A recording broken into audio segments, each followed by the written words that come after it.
kind of joked a little bit earlier that this is a little bit unique for me because I can kind of introduce two of the folks that I've had the privilege of working for. I introduced Lee this morning, and I also have the privilege of introducing Bill Ayer.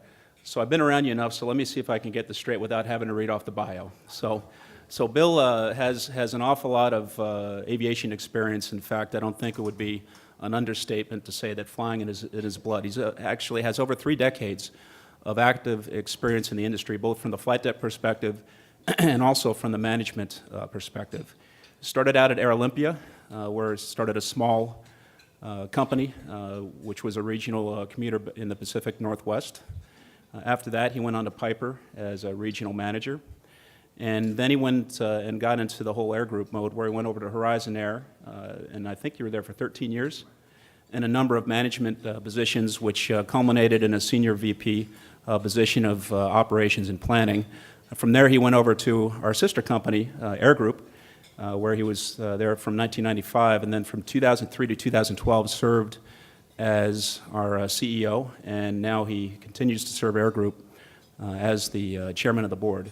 And I've had the privilege of working with Bill for pretty much almost since the day I got hired at Air Group, especially involving some of the jobs I had facilitating meetings between the various labor groups and upper management. And I can tell you that without exception, Bill has been one of those senior folks in management who's had a knack for managing the business interest of the company, but also having a level of engagement with the employees, which really built a true partnership. And I think people still look at Alaska Air Group as kind of a beacon as far as what can happen when you get all the interest in the company together for a common purpose. Bill's a Stanford graduate and I believe a master's from the University of Washington School of Business. And he has a whole litany of things, as if just doing the NextGen advisory stuff wasn't enough. University of Washington Board of Regents. He was the chairman of the advisory board for the business school at University of Washington. Also, Fred Hutch Cancer Research. He's on the board of trustees there. And let's see, what else? Oh, Angel Flight, which I think speaks to his commitment for flying. And he's also on the board of trustees for Angel Flight, which, for those of you who are not familiar with, is an extremely laudable thing where they fly patients in need through civilian airplane operators and owners, and really do just a tremendous service. And of course, I talked about the view from the flight deck. He also holds quite a bit of hours, both as a commercial operator. He is a commercial license as well as a multi-instrument rating. And I can't think of a better speaker to come and talk to us today. So, Bill, please come join us.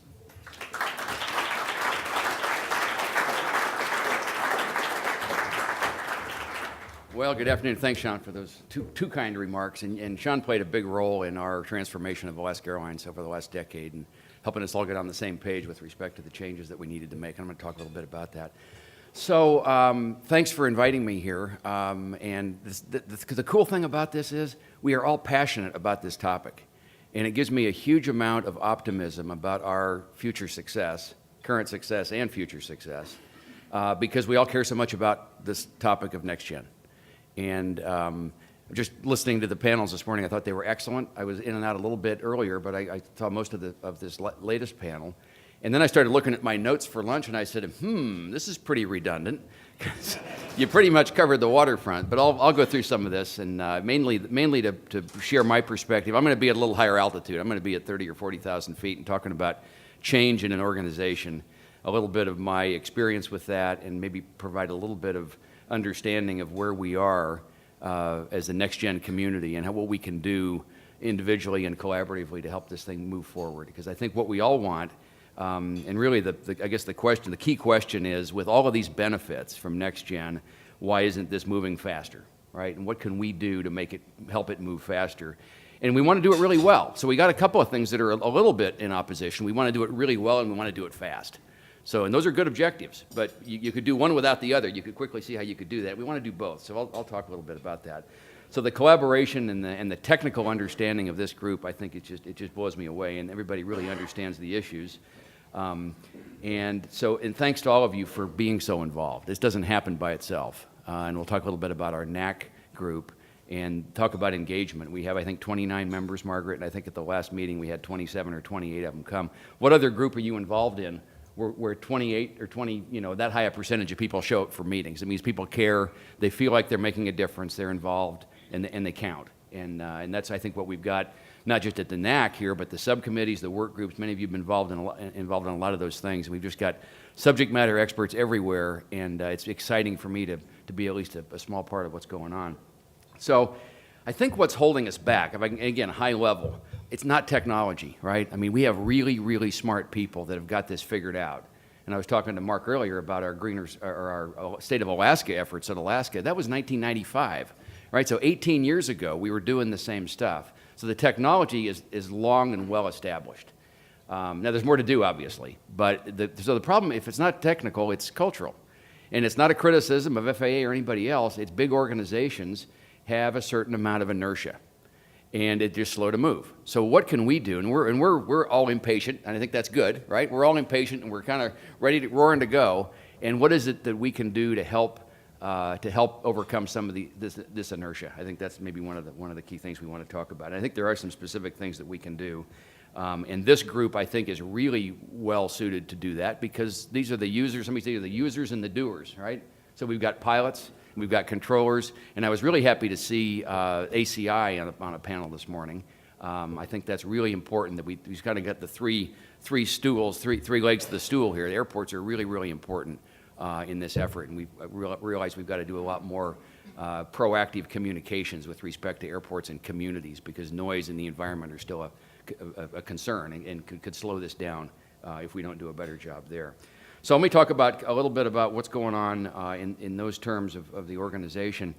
And people talk about, there's lots of books, there's lots of stuff you can read about organizational change, and it's frankly what we're all dealing with in life. The life is about change. And there's an expression in organizations that if the world outside your organization is moving faster than the world inside your organization, it's only a matter of time before you have a problem. So the encouragement here is we got to change. There's no choice. There absolutely is no choice, and we've got to pick up the pace from where we are. Although, as I said, I'm really encouraged with how it's going so far. But I think there's an opportunity for more momentum, and then communicating that momentum and encouraging people to continue this effort and make investments and so forth. So that's about change in organizations. The two big building blocks of change are planning and execution. Those are the two big subjects, and we're talking about those this morning at various points. So put you on the spot for a minute. If you had to pick one or the other, which is most important? A great plan and okay execution, or an okay plan and great execution? Which would you take? The latter, right? So I can tell you that the business world is full of companies who are still writing the perfect plan, right? They just forgot to execute any of it. If you like quotes, here's one you can write down from Thomas Edison. Vision without execution is hallucination. Okay, you like that?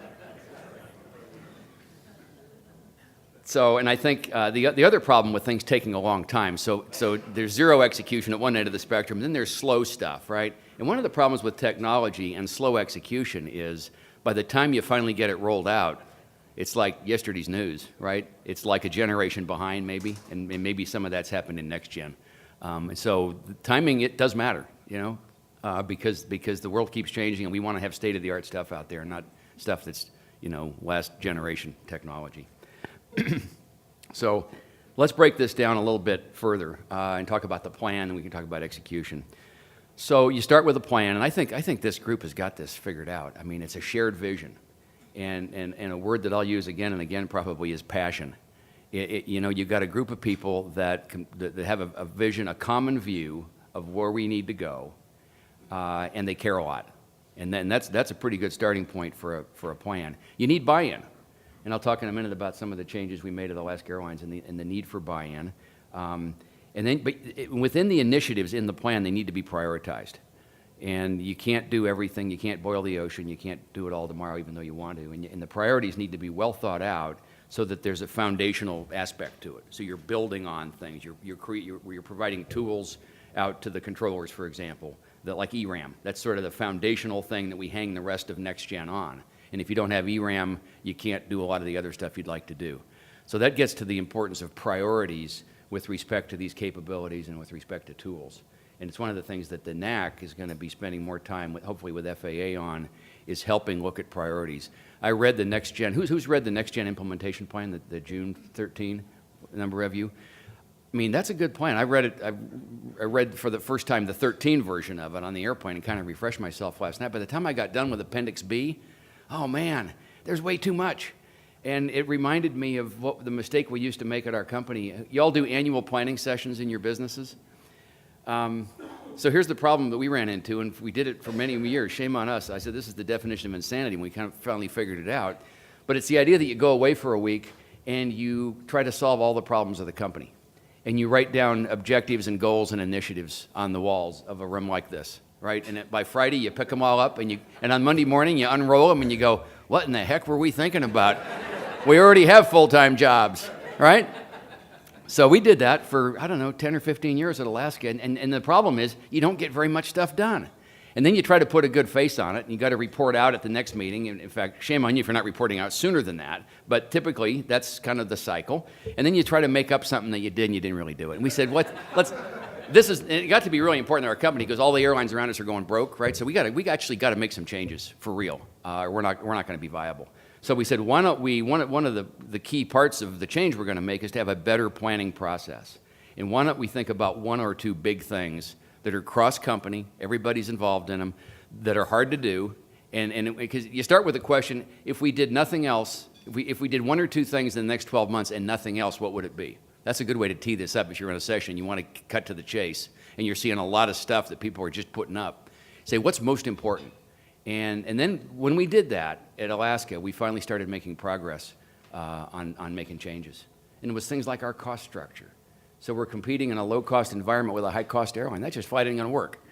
And so we said, we better get our costs down. We better improve our productivity. And then you got things you can work on. And that was a couple-of-year process, actually. But you don't need anything else if you got something like that. So I looked at that Appendix B on the plan, and I said, man, this reminds me of a planning session process. They got everything in the kitchen sink in there. It's good stuff, but it does need, I think it needs priorities in it. And the other thing that was scary was it's 2014, 2015. My God, we're already in 2014 in terms of what needs to be going on, right? So I just think, there's too much there. And so it needs priorities, and I think that's something the NAC can help with, and I'm looking forward to that. Well, I mentioned buy-in, and sometimes people will use buy-in as an excuse to not get going on the execution. And what I learned about buy-in is it doesn't need to be a majority. It needs to be some critical mass, however you want to define that. Maybe it's 20, 30, 40%. But most importantly, it needs to be the right people. And it needs to be people on the org chart for sure, because leaders matter in this change effort. So it's all about people. It's all about, leadership matters in that. But the right people sometimes aren't even on the organization chart. They're the opinion leaders. They're the controller, who isn't even a supervisor maybe, who just everybody goes to and says, what do you think of this greener skies thing? Is this a bunch of garbage or what? And you want the person to, and that's the opinion leader, on that shift or whatever. And so you need to make sure that those people are bought in, and this gets to this idea of collaboration early on in these projects, and I'll talk about how that worked at Greener Skies. So you folks, pilots and controllers, obviously are key to this, and you need to be bought in, and you are bought in. The folks in this room, from what I witnessed this morning, there's great buy-in to what we're doing, and it's really, really encouraging. So again, doers and users. So then we get to the exit. That's the plan. It needs to be set up with initiatives, with big things. And by the way, it needs to have metrics. It needs to have names, dates. It needs to be about the what, the who, and the when. And that's really, really important because that's how you get to accountability. So that's all in the plan. Then you go to execute it. And to get executing on something, you need to have some urgency. And I can tell you that if there's no clear threat to the status quo, not much is going to happen. Now, in our case at Alaska, the threat was we're not going to be around. We lose money at the rate we lost it for a couple of quarters. We just flat weren't going to be around. And so there wasn't any lack of urgency on anybody's part, at least on the management side for sure. And so what you have to realize is that doing nothing doesn't work, because that's the fallback. Is this sounds too hard? I'm not sure it's thought out. It might be risky. Let's just not do it. Let's just wait. And so you need to have urgency, and you need to believe that the current state isn't going to work for very long. And I think about air traffic. We've had periods over the last decade or two where we had these summers from hell, right? And everybody said, you know what, the way traffic's growing and the fleet of airplanes, if we don't get on with some ATC modernization, we're just going to have gridlock.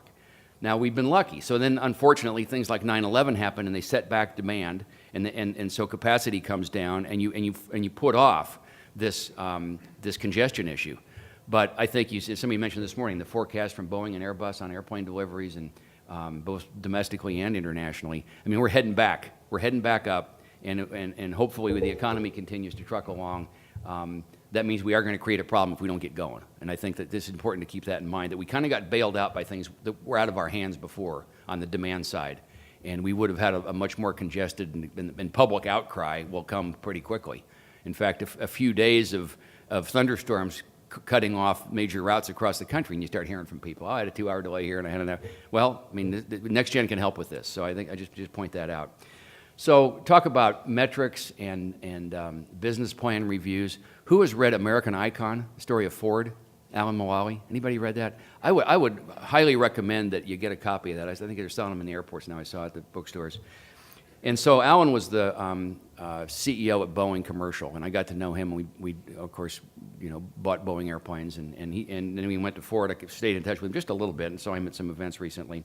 But this story is great because what Alan does, and you'd never get it from his personality. You think this is just a happy-go-lucky guy, right?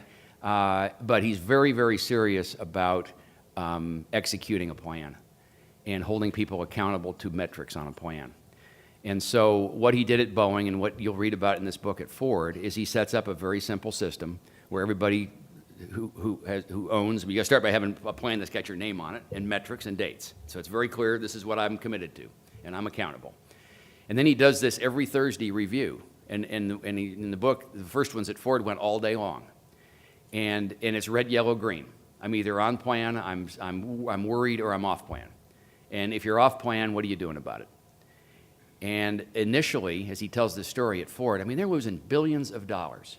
And everybody comes in, and there are people calling in from across the Atlantic and all around the world, business unit heads around the world with their plans.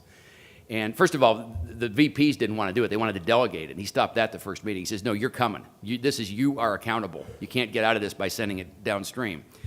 And so he says, here we are losing billions of dollars, and I'll be darned if everybody isn't green. How the heck can that be? Things are just great, So the culture up to that point was that you don't get in trouble when things are good. And so it's all politics. It's all, how do I look to the boss, and am I in good shape? And what he did is he turned the thing on its head, because the first person that said they were red got a huge, congratulations. Now we're getting somewhere. And then progressive Thursdays, more and more people were red, until he said, pretty soon it was just a sea of red ink. But now it's synced up with the losses of the company, and now you can do something about it. So this is this idea of reality. And hopefully we're developing cultures in our organizations where reality matters and politics is less important, and it's about doing stuff and accomplishing things and being honest about assessing performance. So I think that's what good organizations do, and it's what we adopted at Alaska was the same thing. And when you talk about this stuff, you can't have all the acronyms, because you want, as I said, it was understandable to a 12-year-old. People have got to understand what's going on. We got an initiative here. Remind you what the initiative is, what we're trying to do. This is my metrics. This is my trend. This is what I'm doing. This is what I'm doing to fix it. This is the course correction going on. So let me just digress for a minute and talk about Alaska and our transformation over the last decade. So as most of you know, we're the only legacy airline to have not filed for bankruptcy. And we just decided we weren't going to do that. That wasn't in our values. That's not for us. That's bankruptcy. That's lawyers and judges, and let's go do it ourselves. That would be a lot better. And so both planning and execution are really important in what we did there. And an interesting story is we sort of looked around the industry and we saw what was going on with all these other bankruptcy filings. The stories behind them, and I'm not here to criticize any other airline, believe me. We learn something every day from the airlines that we compete with. But it was rather interesting, sort of human nature, that as people reported all these losses that eventually led to their bankruptcies, it's what psychologists call enabling behavior, which means I'm going to make excuses for what I'm doing the best I can do. This is a tough darn business, and it's got high fuel prices, it's got demand that's down, it's got government taxations that we can't cope with, it's got crazy low-cost competitors that are irrational, and the loss that I just reported is the very best I can do, and you ought to thank me for it. right? Quarter after quarter after quarter. And so it was this justifying why they were where they were, as opposed to saying, what do you suppose? I mean, those things are all true, by the way, and they need to inform your plan so you don't go do something crazy, try to do something that's impossible. But the question that we asked ourselves, was, so what is it we can control? What's controllable about this company? And let's go work on that stuff, and let's not wring our hands over the stuff we can't control. And let's stop the water cooler conversations after the meeting about this, that, and the other thing that's out of our hands. Let's just put all of our energy on what it is we can control. And it really worked. And then it was within what we can control, what are the top 1 or 2 or 3 things? And then write the initiative with the metrics and the people and the names, and then do the business reviews. And that's what turned our company around. Now, I come full circle and tell you it's all about people. It's all about people that cared about the future of the business. And it was about leaders, and it was about a lot of other people. And by the way, the union leadership played a very critical role in our turnaround. And really, really thankful we had the people in those roles that we did to be able to make the changes that we did. So look at the other airlines. We came up with this, hope is not a strategy. And that's what people were doing. And we decided we just weren't going to do it that way. Now, in the process of this, I mean, it's tough. In some respects, doing it yourself is tougher, I suppose, because you have to have these difficult conversations. Somebody else doesn't do it to you in a bankruptcy judge sense, right? And it's probably not as thorough. You don't wipe out leases and contracts and things like that. You got to go adjust them. You go in and you sit down and you say, what can we do to modify this that makes it work for both of us? Makes it work for employees, customers, and investors. That's what we said was who we were trying to optimize. 3 people, not one at the expense of the other. And when we had that was part of the vision. That was part of this 2010 vision is what we call it, the Alaska 2010 vision. And it was to run a great airline. Actually, we said run a great business because we said airlines are not great. So let's talk about businesses. We'll be a great airline along the way, but let's be a great business in terms of customers, employees, and owners, and then set metrics accordingly. So one of the things that helped us in this process was this mindset, and we called it realism and optimism. 2 words that you use at the same time, that you talk about at the same time. And the realism is back to this business review process. I'm telling you really where I am. I'm red, right? And here's what I'm doing about it. But the reality is this is screwed up. And everybody needs to know that because people are going to need to help me fix it. And if you don't fully define the problem, you won't fully solve it, is what we learned. And if you're always kind of like, I wonder if the boss is going to be upset if I use that word. Don't worry about the stuff like that. Just say what it is, right? And then you got a shot at fixing it. And then the optimism is that you're optimistic about where you can go. And the optimism is not just about being, wildly optimistic about just because you're an eternal optimist or whatever. It's about, no, because we actually do have the ability to make changes. And we figured out what's wrong, and we think we've got the horsepower to fix it. And then as you start fixing it, the optimism grows because of what you just did.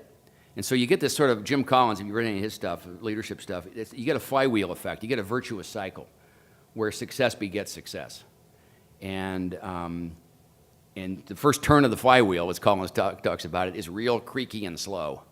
But once you get it going, people say, I get what's going on here, and I get what matters. I get what I get rewarded for, being honest and fixing problems and making my goals and building the team and however you've defined it.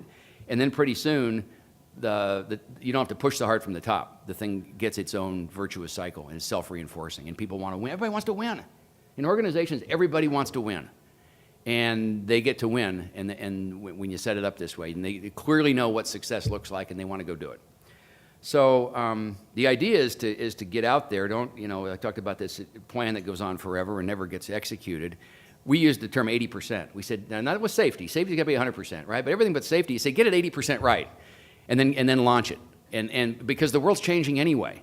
And this back to this idea, if you wait around for the perfect plan, by the time you roll it out, the world's changed, and you're never going to be there. So 80% plus or minus, say, I think I'm at 80%, let's go. And then you get into the pilot and trials and that type of thing. And this is exactly what we did I'm looking at Mel, exactly what we did in Greener Skies, right? In fact, we did trials right up until last week where we were going to make one more change to that, right? But that's what you do. And if you expect perfection from the beginning, you will be gun shy about doing much of anything, right? So don't get perfection out, other than safety, get perfection out of your vocabulary. Say we're trying to make it better. That's what we came to. And get a plan that's like 80% of the way there. So now it sounds like we're starting to talk about NextGen a little bit more. And what the other thing that can happen, and you've heard this term before at our symposium, and Margaret uses it, tipping points is the term. So we believe that all of NextGen is at a bit of a tipping point right about now, which means that what we all want to have happen is get over that hill and build momentum and build confidence and have users, have investors, Congress, airlines, people want to make investments in more of this stuff. And then you get the momentum and the virtuous cycle and the flywheel and all that. On the other hand, if we don't give it a good push here in my opinion, in the next 12 months or so, I think we run the risk of falling back. And nobody wants to do that. But that would be the sort of the finger pointing and, we really can't do this, it's too complicated, and that shouldn't happen. This is too important. It's the biggest infrastructure project in the history of the country, I think, and it's too important, and we care too much about it to let that happen. So let's talk about NextGen in terms of realism and optimism. So the realism of where we are is, I believe we have a good overall plan. Now, I talked about that Appendix B has got too much stuff on it, but I think the plan is generally pretty sound. I mean, we got the right things teed up to do. We've got to figure out where the priorities are and how much we can do at any one time. And I think we are making really good use of groups like the NAC. I mean, first of all, this group here, this collaboration between pilots and controllers, I think is fabulous. And I know you've been working together behind the scenes on lots of projects, but to be more formal about it in a meeting like this, I think is really, really terrific. And so I think in Task Force 5, and Steve Dixon, just hats off to Steve for the work that he's done and led us to this place with the NAC, but Task Force 5 was really, really foundational in this idea of using existing equipage and existing investments and go getting benefit out of it to prove that we can do this stuff, I think is brilliant.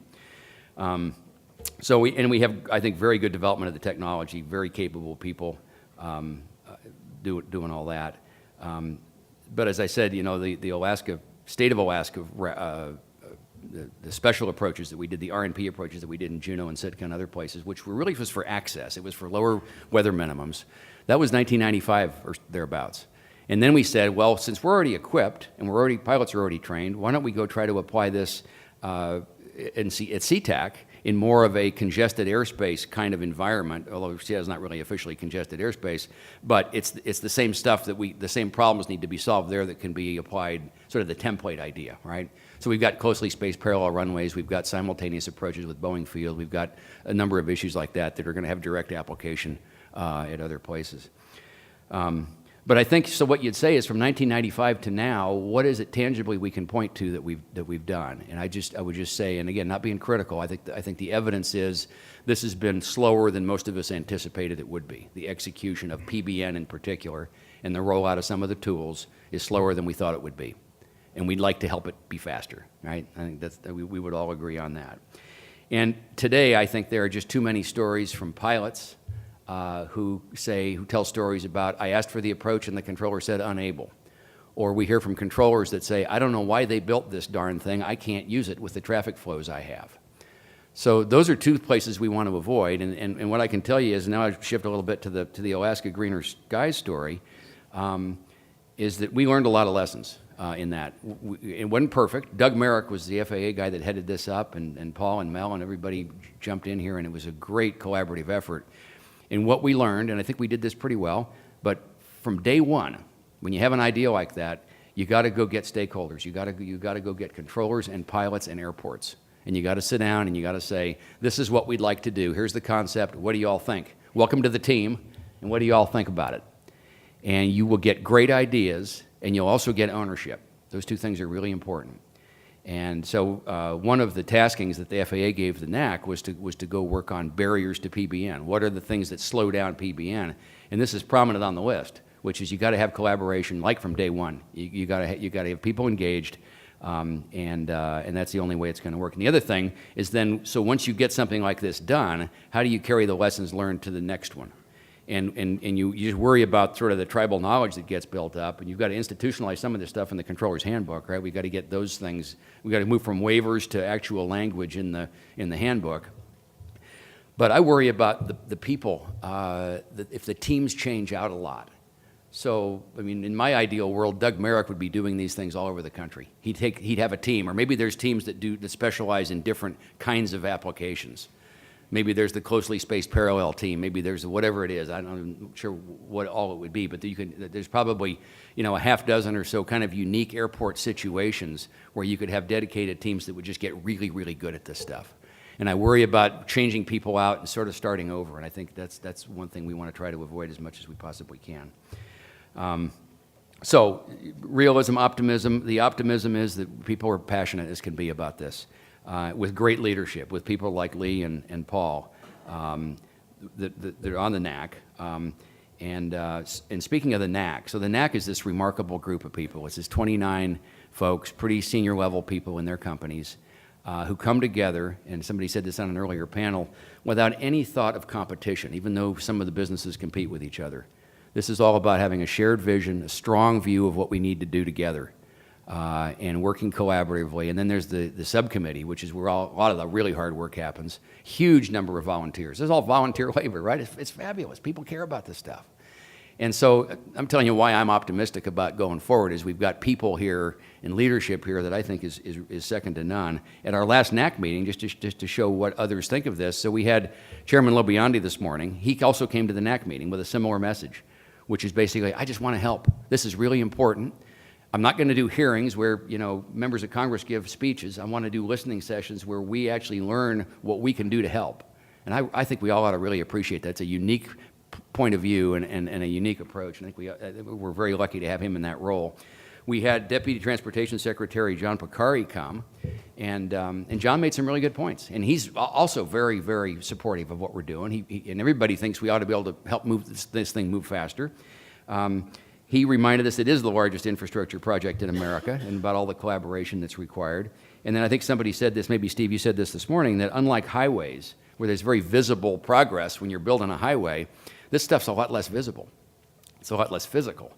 And so, it's in the sky. And so it's harder to see the progress. And so we need to make a bigger effort.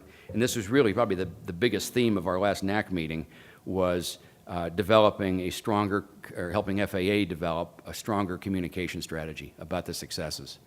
Because if we're going to get momentum, we have to have more people. This is a little inside baseball here. We all know how cool this stuff is, right? We got to get it out. We got to tell communities. We got different audiences out there that need to hear this. And I chatted with Beth White on the way out. She at the end of that last session, and she is really working this, and that's very encouraging. And I think that kind of came out of our last NAC meeting, which is we need more communication. And so she's talking about, and she was at the subcommittee yesterday talking about strategies. How do we target different folks and tell this story? And have you seen the website? The website's getting pretty good. The NextGen website, and there's the snapshots, which gets to the metrics, which is really important. So FAA is incorporating metrics and showing the progress that we're making very, very visibly on the website. So there's a lot to be encouraged about. And so that's, the realism is we need to move faster. It's really important. We care a lot about it. We're not about ready we don't want to see it fail or falter. The optimism is we got a lot of momentum. We got a lot of people that care a lot. And of course, Michael Ward has been great on this because he came in as Randy's deputy, and that deputy role really is the chief NextGen officer. So he got really up close and personal with NextGen, which was great and really helped. And now with Mike Whitaker filling that role, now Mike is going to be that, and so we've been very lucky. I think we've had talent at the top of the FAA that's been very supportive of this. So then there's these two words, interest and commitment. So you can think about that. So a lot of people are interested in this. A lot of us are committed to it. We got to have more people be committed to it, which kind of means no matter what, we're going to do it. We're going to figure this out. And yeah, sequestration, that could not be helpful, right? Funding could not be helpful. But it's a little bit like my airline example. We can't control that. So let's figure out what it is it needs to inform it, because we don't want to go sign up for a bunch of initiatives that aren't going to get funded, right? But let's go figure it out what it is we can control, and funding is going to be what funding is going to be. And we can influence it if we have a lot of success. I think that's one thing. But short term, it's going to be what it's going to be, and we need to go execute on the most important part of this. So one of the most important lessons that we learned in the Alaska transformation of our business was the importance of partnerships and the understanding of interdependencies that exist. And as I said, I wrote this before I came this morning, and I think the partnership evident here is fabulous. And I don't need to give you a speech about partnerships, because you folks are doing it better than I ever thought we would. It's really, really good.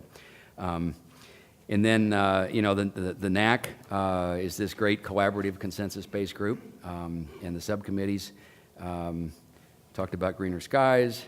Here, so back on greener skies for a second. So we have this general aviation event in Seattle. It's like Puyallup. Anybody want to spell Puyallup? Puyallup, Washington. In February. It's in the middle of winter and nobody's flying their little airplanes, so they go everybody together and go down and look at new airplanes and stuff like that. Well, FAA always they have tables set up there, so the pilots can go talk to. You've got the towers, you've got the TRACONs in the center, and so every year for I don't know the last couple of 3 years, I'd go up to the center table and I'd say, "Tell me about this greener skies stuff." And 3 years ago, then the same controller.